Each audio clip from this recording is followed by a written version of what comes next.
Nos ados ont vu tous les Miyazaki. Ils rêvent qu'on les emmène au Japon. Alors je vous donne rendez-vous au musée Ghibli à Tokyo, où vous serez transportés dans l'imaginaire du studio. Incroyable. Mon mari, lui, rêve de s'immerger à fond dans la culture nippone. Après un cours de dessin manga avec un artiste, je vous propose d'assister à une cérémonie du thé. Waouh. Et pour une expérience unique jusqu'au soleil levant, je vous ai réservé une nuit dans un joli ryokan avec un dîner traditionnel. Je nous y vois déjà. Avec Marco Vasco, ne rêvez plus, vivez votre voyage l'esprit libre. Au rendez-vous sur marcovasco.fr pour imaginer votre prochain voyage sur mesure. Il y a une urgence à changer. On a besoin d'aller à l'autre bout du monde pour nous engager. Et donc de sortir à nouveau de sa zone de confort. Il me semblait qu'il y avait quelque chose d'injuste. C'est un métier qui demande du temps. De l'empathie, c'est dur. C'est dur, mais c'est tellement gratifiant de faire des... À la fois c'est génial et à la fois ça nous terrifie. S'engager, c'est prendre ses responsabilités. Et puis il y avait l'idée aussi de montrer un exemple. Et lâche rien, fonce et avance quoi. Bonjour et bienvenue dans Les Engagés, le podcast qui donne la parole à celles et ceux qui nous aident à voir plus loin. Anne-Dauphine, bonjour. Bonjour. Vous avez 50 ans, vous êtes la mère de 4 enfants, dont 3 sont aujourd'hui décédés. Vous êtes la réalisatrice d'un documentaire sur les enfants malades, intitulé « Et les Mistral gagnants », ainsi que l'auteur de 4 livres, un roman paru en 2019, Jules César, et 3 essais qui racontent votre expérience face à la maladie qui a frappé vos filles, la leucodystrophie métachromatique, et votre vie de famille face à ces épreuves. Je rappelle leurs titres, 2 petits pas sur le sable mouillé en 2013, Une journée particulière en 2014 et Consolation en 2020. Vous êtes aussi la présidente de l'association Ceux qui comptent vraiment, inspirée d'une initiative espagnole. Anne-Dauphine, merci d'être avec nous aujourd'hui. Je voudrais commencer par une question inspirée du nom de votre association. Anne-Dauphine, pour vous, qu'est-ce qui compte vraiment ? Ça change un peu, pas tous les jours, mais en fonction des périodes de la vie. En fait, aujourd'hui, je vous dirais que ce qui compte vraiment, c'est le lien avec l'autre. Le lien avec l'autre, qu'il soit proche, qu'il soit moins proche ? Oui, justement, le proche, bien sûr, parce que ça, c'est ce qui fait battre notre cœur au quotidien. Mais même l'autre, tout simplement, la personne humaine que l'on croise et qui parfois nous restaure dans notre humanité. Je crois qu'aujourd'hui, c'est ça. Vous m'auriez posé la question il y a quelques années, j'aurais peut-être pas dit ça, et vous me la poserez dans quelques années. Je ne dirais peut-être pas la même chose, mais aujourd'hui, c'est le lien. Comment on fait pour créer du lien ? Qu'est-ce qui vous plaît ? Qu'est-ce qui vous porte dans ce lien avec les personnes, soit que vous croisez quelques instants à la boulangerie, dans la rue, dans un colloque, dans une de vos interventions, ou alors vos plus proches ? En fait, je me suis rendu compte de cet essentiel du lien, évidemment un peu dans l'épreuve. C'est souvent l'épreuve, ça fait crier les vérités, l'épreuve. Mais je me suis rendu compte de l'importance de ce lien et de cette société que l'on compose, en fait. Que l'on compose individuellement, bien sûr, mais en fait, qui n'est rien si on n'est pas tous ensemble. Et moi, je suis très attachée, justement, à ce sourire, comme vous disiez, à la boulangerie, à ces petites conversations de la rue. Moi, je suis d'origine marseillaise, alors peut-être que ça joue, mais moi, je parle aux gens dans la rue. Alors, parfois, ça les surprend, mais je sais pas, l'autre jour, il y avait 2 personnes qui discutaient, et puis je me suis mêlée leur conversation parce que je connaissais la réponse à la question qu'elles se posaient, en l'occurrence, où était telle rue. Je me suis plutôt que de les laisser rechercher dans leur plan, je vais leur donner l'indication. Et en fait, c'est juste, ça donne le sentiment qu'on n'est pas seul, et qu'on a autour de nous des gens, pas forcément pour nous aider, mais qui partagent cette même humanité, et je trouve ça vraiment très important. C'est ce que vous essayez de faire, quelque part, ce projet de faire société par le biais de votre association et notamment d'un projet très particulier. Est-ce que vous pouvez nous en parler un petit peu ? Oui, bien sûr, j'en parle avec joie parce que c'est un projet qui me tient tellement à cœur. Ça s'appelle « Chaque histoire compte vraiment » et c'est né, parce que c'est souvent le cas dans la vie aussi, d'une expérience que nous avons tous vécue, c'est né du confinement. Pendant le confinement, j'ai entendu une jeune fille, je pense de 15 ans, sur les réseaux sociaux, qui disait que c'était épouvantable ce qu'on vivait, qu'on n'avait jamais vécu pire. On peut la laisser dire ça du haut de ses 15 ans. Et puis en zappant, je suis tombée sur le récit d'une personne âgée qui racontait son enfance dans la guerre, toutes les difficultés, mais pas que les difficultés d'ailleurs, la solidarité, la générosité, etc. Et puis je me suis dit, c'est vrai qu'on n'a plus au souper nos grands-parents qui nous racontent ce qu'ils ont vécu, et on ne sait pas d'où on vient, et on ne sait pas ce que l'humanité a déjà traversé et surmonté.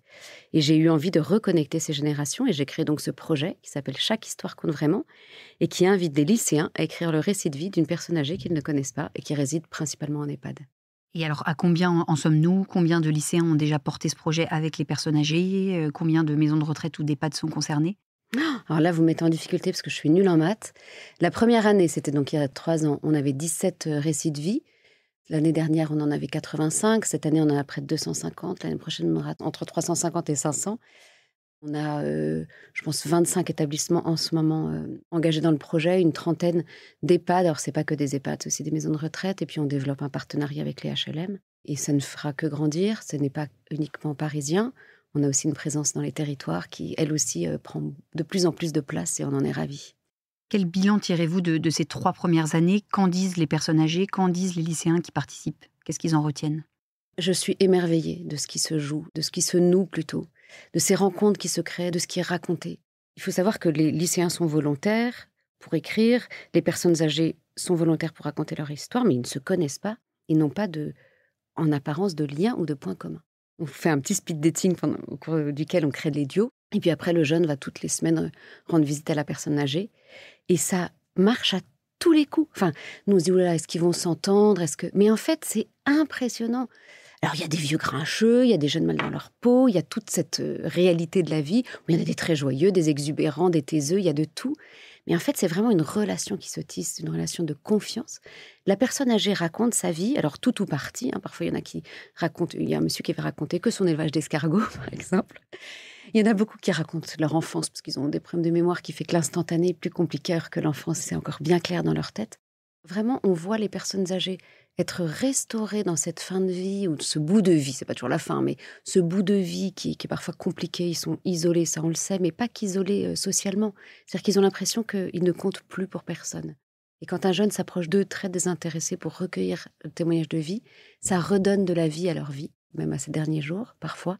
Et puis pour les jeunes, je me rappelle d'une jeune fille qui avait dit à la dame qu'elle avait accompagnée, « Merci, je crois que c'était Micheline, merci Micheline, grâce à vous, je sais d'où je viens, je sais à quelle humanité j'appartiens. » Cette jeune fille avait 17 ans et elle était arrivée un jour à sa visite avec ses problèmes de 17 ans. Les problèmes amoureux, s'est engueulée avec ses parents, Parcoursup, c'était l'horreur. Bon, bref, ça, on se reconnaît tous. La dame âgée voit que la jeune fille va pas, dit ça va pas, dit bon, non, c'est dur d'être jeune. Bon. Et puis la jeune fille se ressaisit et puis dit Micheline, alors on en était où? On en était à la naissance de votre fils? Et la dame dit non, attends, je voudrais remonter un peu en arrière à ma jeunesse. Donc la jeune fille s'y plie et puis là-dessus, Micheline dit c'était difficile quand j'avais 17 ans. Et la fille dit, bien sûr, c'était la guerre. Non, c'était difficile parce que j'avais 17 ans, j'avais des problèmes d'amoureux, j'avais des problèmes avec mes parents, j'avais des problèmes avec mon avenir. Et pour la jeune fille, ça a été quelque chose de très réconfortant de se dire que ce qu'elle traversait était difficile, mais que ça faisait partie de l'humanité. Vous avez cité une phrase qui est très importante pour vous et qui est au cœur de votre premier ouvrage, celui qui a connu un important succès, de Petits pas sur le sable mouillé. Est-ce que vous pouvez peut-être nous la répéter et nous expliquer pourquoi elle vous a touché à cette époque et pourquoi elle vous touche toujours aujourd'hui ? Alors cette phrase, elle me touche d'autant plus que ça va être l'objet de mon prochain livre, « Ajouter de la vie au jour ». Ajouter de la vie au jour, ça a été une révélation. Moi, nous avons appris avec mon mari le jour des 2 ans de notre deuxième enfant, qui était une petite fille qui s'appelle Thaïs. On a appris ce jour-là qu'elle était atteinte d'une maladie neurodégénérative et qu'elle allait mourir très bientôt. Alors, je ne vais pas vous expliquer ce qui se passe dans le cœur d'une maman quand elle apprend ça, mais c'est sûr qu'il y avait plus de... Ça hypothéquait l'avenir, le passé et le présent encore plus. Et moi, mon réflexe a été de hurler, mais comment on fait? Comment on fait pour accompagner un enfant sur ce chemin-là? Et comment on fait pour y survivre? J'avais pas la moindre idée. Moi, je suis quelqu'un de très basique, de très normal. J'ai pas de force supérieure. Et tout d'un coup, je me suis souvenue de cette phrase du professeur Bernard, qui était un cancérologue et qui avait beaucoup œuvré pour les soins palliatifs et qui disait « Quand on peut pas ajouter de jour à la vie, on peut toujours ajouter de la vie au jour. » Et ça a été comme la lumière dans les ténèbres. Ça a été un horizon, un moyen d'avancer. Je vais ajouter de la vie au jour de ma fille parce qu'elle avait des jours qui étaient comptés. Et en fait, au début, j'ai voulu ajouter de la vie avec un peu de boulimie, de frénésie. Et je me suis rendu compte qu'ajouter de la vie, c'est juste vivre les choses comme elles sont.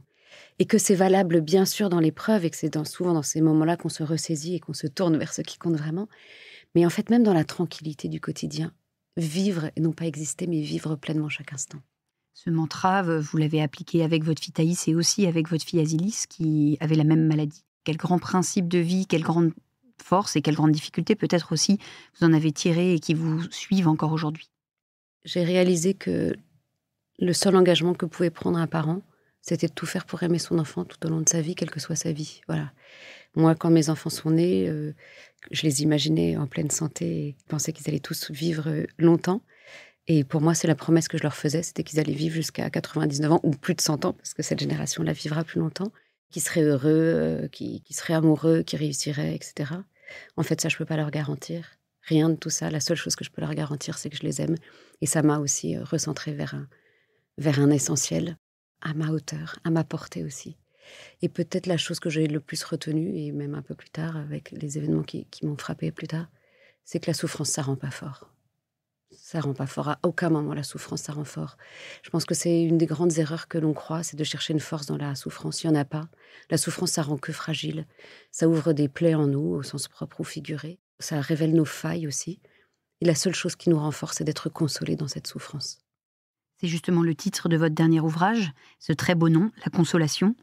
Ce que je voudrais vous demander, c'est comment on peut consoler, entourer des proches ou des moins proches qui souffrent sans être maladroit. Parfois, on se dit, il vaut mieux que je ne le dise pas parce que j'ai peur d'être maladroit, ou alors on le dit et on se dit, zut, j'ai pas porté les bons mots. Comment on fait pour être au bon endroit, au bon moment et dire la bonne chose à la bonne personne? Comment on peut consoler? On fait comme on peut. On fait comme on peut avec ce qu'on est, avec notre bagage, avec notre sensibilité, avec notre aisance, avec tout ce que l'on est, en fait. On engage tout ce que l'on est. Voilà. Alors, je pense qu'il faut plus laisser parler le cœur que la tête. Parfois, on réfléchit trop à ce que l'on va dire ou faire et on s'éloigne de l'instinct. Moi, je trouve que nos instincts parlent très fort. Et je crois que la première chose à se dire, c'est consoler, c'est pas chasser la souffrance. Souvent, on a cette impression-là, que si on s'approche pour consoler, c'est faire en sorte que l'autre ne souffre plus une fois qu'on sera parti. Il va continuer à souffrir. Enfin, on n'est pas des magiciens. Mais c'est apporter, ça peut paraître paradoxal ce que je vais dire, mais c'est apporter de la paix dans la souffrance. Parce que si on a peur de beaucoup de choses, quand on s'approche pour consoler, il faut savoir que celui qui souffre, il a encore plus peur de tout. Il a peur que la souffrance l'engloutisse. Il a peur de ne pas s'en remettre. Il a peur que ça recommence. Il a peur d'être isolé du monde. En fait, la peur, c'est le pire ennemi dans la souffrance. C'est ce qui vient tout compliquer. Et quand on s'approche pour consoler, quand on s'approche juste avec l'intention d'être là et d'accompagner, avec des mots qui sont parfois bancals, parfois banals, peu importe, mais qu'on dit de tout notre cœur, l'intention, c'est de dire à l'autre « je suis là pour t'accompagner, n'aie pas peur de ta souffrance, on va la vivre ensemble ». La perte de 3 de vos enfants, vous l'avez vécu avec votre mari. Je voulais vous demander comment est-ce qu'on pouvait se consoler mutuellement en couple face à l'épreuve de la maladie d'un enfant. Comment est-ce que dans ce drame absolu, on ne s'oublie pas en tant que couple? Comment est-ce qu'on s'entraide? C'est très difficile pour un couple. J'avoue que, bien sûr, c'est un séisme. Voilà, on se dit, si je veux plus souffrir, il faudrait tout éloigner de soi. Je pense que c'est difficile de consoler quand on souffre soi-même. Et la consolation, elle vient surtout s'épanouir, pas dans les moments où ça hurle le plus, où la souffrance hurle le plus. Je veux dire, dans les moments vraiment de profonde souffrance, où l'on pleure, où l'on est dans cet état de... C'est facile, entre guillemets, de consoler. Enfin, la souffrance, elle est visible, alors on s'approche comme on est, encore une fois, avec la relation qu'on a établie avec son conjoint ou son compagnon. Mais moi, je trouve qu'elle est beaucoup plus délicate dans les moments, dans la tranquillité du quotidien, quand tout à coup la souffrance jaillit de façon très inattendue, et qu'elle vient tout ravager, alors que soi-même, on n'est pas mal et qu'on voit l'autre souffrir, c'est beaucoup plus difficile. Encore une fois, c'est juste s'approcher de l'autre avec le cœur le plus ouvert possible, en sachant qu'un cœur qui saigne a un peu de mal à s'ouvrir.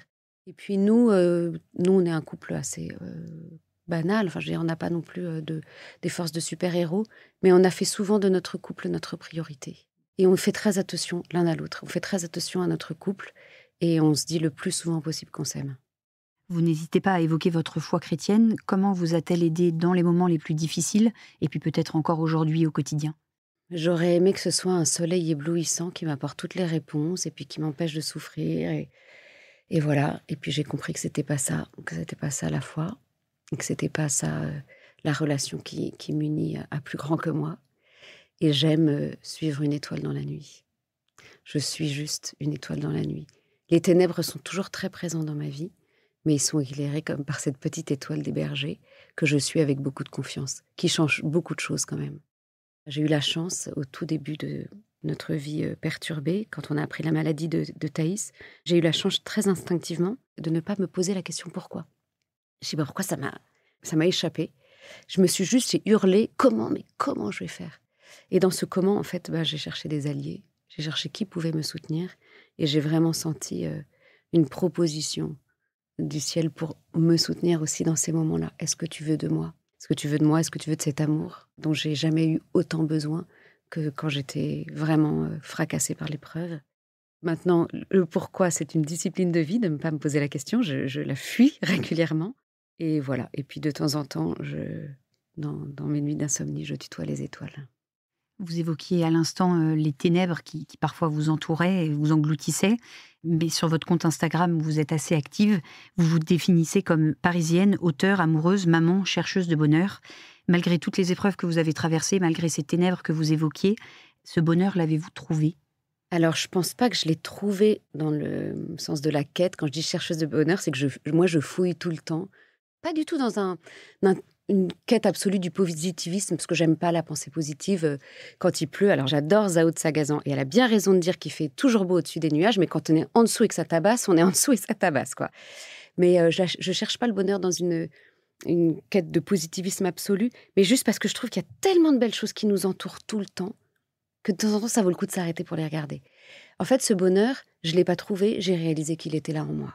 Qu'il était là en moi, malgré la souffrance. Il n'a pas du tout chassé la souffrance, mais il est là en moi, ce bonheur. Donc oui, paradoxalement, je suis profondément, et j'insiste sur ce terme, profondément heureuse, et à la fois en connaissant toujours cette très grande souffrance. Notre podcast touche à sa fin. Je voudrais conclure avec la question rituelle des engagés. Si vous étiez à ma place, vous qui avez été journaliste, qui serait votre engagé ?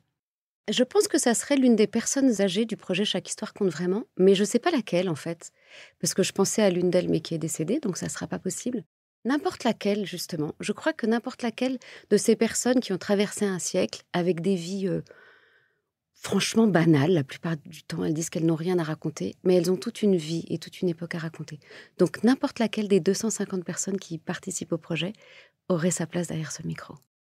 Merci Anne Dauphine. Merci d'avoir écouté ce podcast. Vous pouvez retrouver Les Engagés sur Le Figaro, Figaro Radio et toutes les plateformes d'écoute. À bientôt.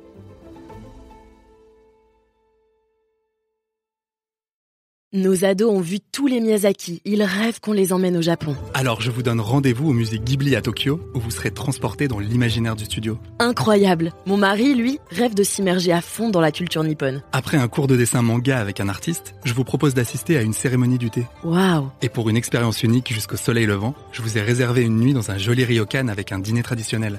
Je nous y vois déjà. Avec Marco Vasco, ne rêvez plus, vivez votre voyage l'esprit libre. Au rendez-vous sur marcovasco.fr pour imaginer votre prochain voyage sur mesure.